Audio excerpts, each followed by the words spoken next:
Sintolo, Chief Analyst of Cabot Growth Investor and Cabot Top 10 Trader, and I'm here with your Cabot Weekly Review. Okay, so when I look at the market now, I sort of separate the intermediate and longer term, which is my main focus, from the shorter term, which obviously we follow, but it's not something I really harp on too much. From the intermediate and longer term perspective, everything still looks pretty good. The trends are up. Okay, the broad market's healthy by our measures. I'm very impressed with the lack of give back that we've seen in terms of the major indexes from the post-election up move. Okay, so I think that when you look at the evidence as a whole, I think the odds favor the next big move being up. Shorter term, it's a little bit more of a coin flip, not negative, just a coin flip. We have been going sideways here for a month, which isn't ideal. You know, you'd like to be going up. So we had 5 weeks up, about 4 weeks sideways here, maybe a little bit longer. And you know, a lot of stocks have been doing the same thing. And there's some sentiment stuff, which again, it's not my main focus, but you know, some complacency out there. And of course, you have earnings season, the inauguration coming up. So all I'm saying is short term, I wouldn't be surprised if we went sideways or had a shakeout or went up and then had a shakeout or whatever. But I do think the next big move is up. So we are bullish. What I'd really like to see is sort of just a resumption of the uptrend, which we might be seeing here in the market. But a resumption of the uptrend for the major indexes, number one. But importantly for individual stocks, both the cyclical and financial names that have sort of tightened up here with the market, and now an increasing number of growth stocks that are setting up in sort of multi-month bases that could break out if earnings are pleasing. Okay, let me jump into the charts and show you what I'm talking about. As usual, I'm using a program called Wanda. Stands for William O'Neill Direct Access. For more information, please visit williamo'neill.com. Starting here with the S&P 500, just a few quick points on the indexes, and we'll get to stocks. You know, this is just what I was saying. I think a lot of people are hearing Dow 20,000. They're thinking the market's going up every day, and there are pockets of strength like the NASDAQ, which I'll show you. But you look at the S&P, you look at the Russell 2000, the IWM, you look at the mid caps, this is MDY. You know, they're all just kind of sideways here for about a month. Not the end of the world at all, but just something to realize, especially if you have a stock that hasn't gone anywhere for 3 or 4 weeks. Guess what? Most stocks haven't gone anywhere for 3 or 4 weeks. So there's something to keep in the back of your mind. But overall, you know, most indexes, this is the mid caps, but most of them have been holding the 25-day moving average. They're still above their 50-day moving average, and just eyeballing it, of course. You have this big post-election run-up, and then pretty tight in here, really hasn't given back much of the gains. So I think that's a positive that the sellers really haven't been able to sink their teeth in, despite some, you know, the uncertainties with politics and the inauguration, like I said, earnings season coming up. And we've had a lot of movement, by the way, you know, interest rates and the dollar and things like that. But really the market, at least the major indexes, have taken it all in stride, okay? So I think that's positive. Over on the NASDAQ, sort of one good thing and one other thing to watch, okay? One good thing, obviously, is that it's outperforming, okay? Since the start of the year, down here you can kind of see the RP line. This is relative to the S&P 500, tick higher. And I know it doesn't look dramatic, but it's been a nice outperformance here so far this year. I would say because of the rotation we're seeing into growth stocks, especially kind of previously lagging stocks, the advance has gotten a little bit thinner. So this year, even as the NASDAQ has been punching out all-time highs, every day is bringing maybe 100 stocks in the NASDAQ hitting new 52-week highs, give or take, okay? Back here in December, you had 200, 300. You had one day, I think December 8th, that was more than 500, which I remember telling you that was a little euphoric. The market might cool off, and it did.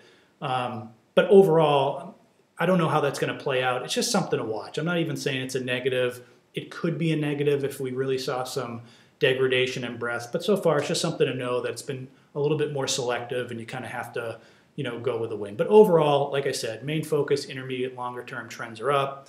Little give back by the indexes. And if anything, I'm seeing more and more stocks setting up, okay? As for individual stocks, I'm encouraged because I'm really not seeing much abnormal weakness. There is some here and there, but even when you take a look at something like a steel stock, this is AKS, but you could look at US Steel or Steel Dynamics or whatever. They did have big declines here. Thursday was a bad day for them, but even they haven't broken down. They're still above the 50-day moving averages. Maybe they break down next week. I'm not saying they can't, but overall, you know, have this big run, and they've consolidated in here. They're very volatile. I'm not saying this week was fun to have the stocks, to own the stocks, but so far they haven't broken down. We'll see how it goes from here. If anything, you kind of have 1, 2, almost like a third leg down here in some of these steel stocks. We'll see how it plays out from there. My point is that even stocks that have gotten a little rocky haven't really broken down. And on the flip side, I'm seeing more and more stocks, especially on the growth side, in the sort of mid to later stages of setting up. And if earnings season do well, they could really break out, okay? Let me start here with some financial stocks just because they look great, okay? Now, Goldman has earnings next week. And Goldman is a huge company, but I think it's a liquid leader. And I'm just seeing a lot of financial stocks Really rally, stay tight, rally again, stay tight. The 50-day moving average is catching up. I mean, Goldman actually looks better than most, but others, they're all very tight in there. So that's a strong sector to watch. Another one would be Charles Schwab, SCHW. I've mentioned this before. This was a big breakout from, a year-long consolidation, basically, even longer. Big breakout. It's actually been creeping higher here, even though the market's gone sideways. Both Goldman and Schwab have earnings next week, so we'll see what happens. Wouldn't surprise me if you get a shakeout or something. But my guess is, and it's just a guess, is if the market holds in there and you get some sort of pullback to the 50-day line in some of these, it'll be buyable. So there's a couple names to watch. On the growth side of things, like I said, I'm seeing all sorts of things within the basing process, okay, all sorts of names. So here's like a Shopify, SHOP, which actually broke out. Wanda's a little slow, I apologize, but breaks out from this nice base, big volume. It was 4 or 5 times average, 6 times, something like that. Hasn't set the world on fire since then, but not too bad, hanging in there. That looks pretty good. Something like a Nuvasive, NUVA. This actually lifted to new highs on good volume. RP line's a little short. I kind of would like to see this more up and out, but so far so good. Netflix does report earnings next week, but so far, again, not setting the world on fire, but kind of holding support there at 129, 130. We'll see how it reacts to earnings. So those are kind of up and out. Then you have like a name like a Yelp, YELP. If you look at the weekly chart, it had a big advance, but then a big decline for a year or two. Nice recovery last year, and really since then it's been a pretty normal base building process. I don't have the percentage, but maybe 25% deep here, consolidating in there, kind of wearing people out. If the stock reports earnings, not for a few weeks, 3 or 4 weeks anyway, but if you can get a decisive move to new highs in the stock and the RP line, I think that could be buyable. And then I'm seeing more and more stocks beginning to round out on the upside, okay? So you have something like a Weibo, WB. Now this one I would say had a huge run, and it's formed a 13-week base here is a double bottom base. Technically the buy point would be around 53. I wonder if it might need more time, but either way, you're just seeing sort of this proper base. Now it's starting to perk up. If you get some momentum behind it, it gets up there. At the very least, it should be on your watch list. Something like a NetEase, NTES, again, nice uptrend, and then pretty much a normal correction and consolidation. It didn't feel normal because the Dow was up 1,000 points and the stock was correcting. But overall, it was kind of consolidating here, base building. Now it's trying to round out. You're seeing something like that in PayPal, I think.